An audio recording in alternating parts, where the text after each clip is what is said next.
Fans from all across Minnesota filled Target Center this past weekend to watch new champions crowned in competitive dance.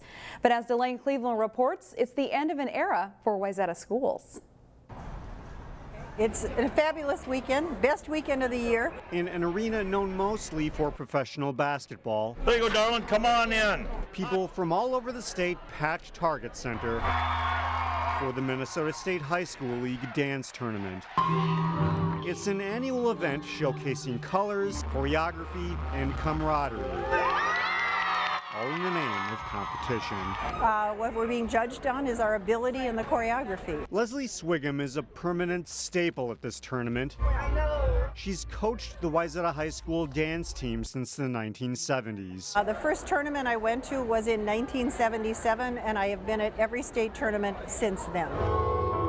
During that time span, Swiggum has seen high school dance evolve. I think we used to be thought of as fluff and performance only, even though we've been competing since the late 70s.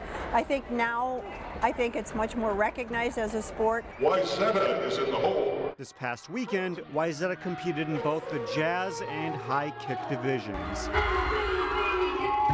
For a team to even get to this point requires a certain level of excellence. I think we value each one of our athletes, whether they're varsity, junior varsity, or B squad. We help them develop as humans, not just as athletes.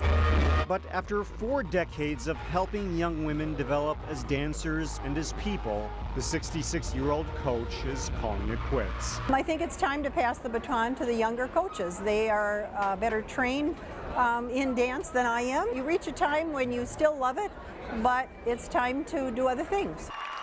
Yet before moving on to other things, Swiggum went out on top one last time. The Wayzata dance team won not 1, but 2 state titles, taking first place in both jazz and high kick. It's just been an amazing run. Who thought 44 years ago that here I'd be? In Minneapolis, Delane Cleveland, CCX News.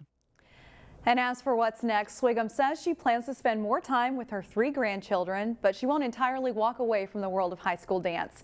She says she wouldn't be surprised if she plays a role at the state tournament in the coming years.